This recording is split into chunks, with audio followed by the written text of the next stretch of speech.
നമസ്കാരം, കലാകൗമുദി ഓൺലൈനിലേക്ക് സ്വാഗതം. CPM സംസ്ഥാന സെക്രട്ടേറിയറ്റ് അംഗം എം സ്വരാജിൻ്റെ യുദ്ധവിരുദ്ധ പോസ്റ്റ് ഇപ്പോൾ വിവാദവും ചർച്ചയുമായിരിക്കുകയാണ്. സ്വരാജിൻ്റെ പോസ്റ്റിനെതിരെ BJPയിൽ നിന്നും കോൺഗ്രസിൽ നിന്നും ശക്തിയായ ചില പ്രതിഷേധങ്ങൾ ഉയർന്നിട്ടുമുണ്ട്. അവനവൻ്റെ മുറ്റത്ത് മിസൈൽ വീഴുമ്പോഴേ യുദ്ധത്തിൻ്റെ വിഷമങ്ങളും ദുഃഖങ്ങളും അറിയൂ എന്നുള്ള പോസ്റ്റ് വലിയ തോതിൽ കേരളത്തിലെ സോഷ്യൽ മീഡിയയിൽ വൈറലാവുകയാണ്. പഹൽഗാമിലെ ഭീകരാക്രമണം നടന്നപ്പോൾ ഒന്നും മിണ്ടാതിരുന്ന എം സ്വരാജ് ഇപ്പോൾ പാകിസ്ഥാനിൽ ആക്രമണം നടത്തിയപ്പോൾ യുദ്ധവിരുദ്ധ പോസ്റ്റുമായി രംഗത്തിറങ്ങിയിരിക്കുകയാണെന്ന് BJPയും കോൺഗ്രസും ഒരേ സ്വരത്തിൽ പറയുന്നു. കോൺഗ്രസ് ആകട്ടെ അല്പം കടത്തി പറയുകയും ചെയ്തു.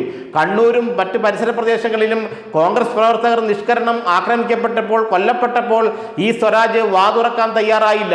ഇപ്പോൾ പാകിസ്ഥാനിൽ കയറി ആക്രമണം നടത്തിയപ്പോൾ, ഇന്ത്യൻ സേന വലിയ വിജയം നേടിയപ്പോൾ അതിനെതിരെ യുദ്ധവിരുദ്ധ പോസ്റ്റുമായി ഇറങ്ങിയിരിക്കുകയാണെന്നാണ് കോൺഗ്രസ് ആരോപിക്കുന്നത്. ഏതായാലും ഈ യുദ്ധവിരുദ്ധ പോസ്റ്റിൻ്റെ പിന്നിലെ ചില രഹസ്യങ്ങളുണ്ട്. കാരണം നിലമ്പൂർ ഉപതെരഞ്ഞെടുപ്പ് അടുത്തു വരികയാണ്. നിലമ്പൂരിലെ പാർട്ടി പ്രചരണത്തിൻ്റെ ചുമതല എം സ്വരാജിനാണ്. നിലമ്പൂരാകട്ടെ വലിയ തോതിൽ മുസ്ലിം വോട്ടുള്ള മണ്ഡലവുമാണ്. ഇനി CPMന് പറ്റിയ സ്ഥാനാർത്ഥിയെ നിലമ്പൂരിൽ ലഭിച്ചില്ലെങ്കിൽ എം സ്വരാജ് തന്നെ അവിടെ മത്സരിക്കുമെന്നാണ് കേൾക്കുന്നത്. അങ്ങനെ മത്സരിക്കുകയാണെങ്കിൽ തനിക്ക് മുസ്ലിം പിന്തുണ കാര്യമായി ലഭിക്കേണ്ടതുണ്ടെന്ന് എം സ്വരാജിനറിയാം.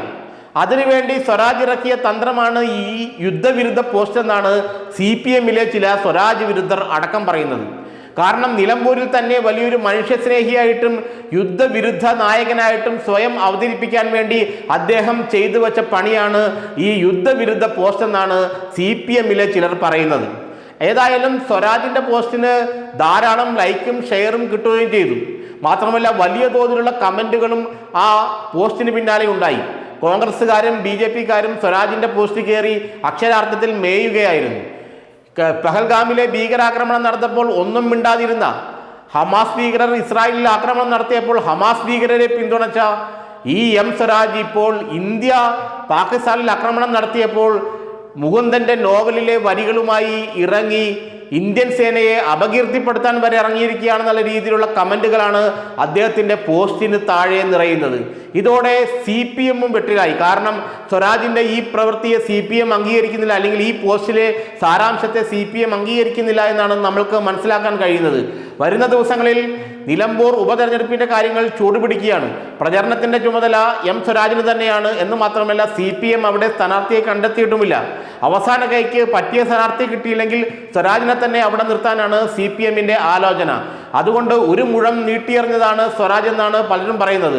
ഏതായാലും പാകിസ്ഥാനെതിരെ ഇന്ത്യ നടത്തിയ സർജിക്കൽ സ്ട്രൈക്കിനെ അവമതിക്കുന്ന രീതിയിൽ ഒരു പോസ്റ്റ് ഇട്ടത്, അതുകൊണ്ട് മുസ്ലിം വോട്ടൊന്നും ഏതായാലും സ്വരാജിന് കിട്ടാൻ പോകുന്നില്ലെന്നും ദേശസ്നേഹികളായ ദേശീയവാദികളായ കേരളത്തിലെ മുസ്ലിങ്ങളെ അണ്ടർ എസ്റ്റിമേറ്റ് ചെയ്യുകയാണ് സ്വരാജ് ഇതിലൂടെയെന്നുമാണ് കോൺഗ്രസും BJPയും ഒക്കെ ആരോപിക്കുന്നത്. ഏതായാലും സ്വരാജിൻ്റെ ഈ പോസ്റ്റ് ഒരു രാഷ്ട്രീയ ചർച്ചയായി കേരളം മുഴുവൻ മാറിയിരിക്കുകയാണ്. ആ പോസ്റ്റ് വളരെ വൈറലായി. അതിൻ്റെ പ്രത്യാഘാതം ഇനി നിലമ്പൂർ ഉപതെരഞ്ഞെടുപ്പിലും മറ്റ് CPMലൊക്കെ എത്ര കണ്ട് ഉണ്ടാകുമെന്നുള്ള കാര്യം നമ്മൾ കണ്ടറിയേണ്ടതുണ്ട്.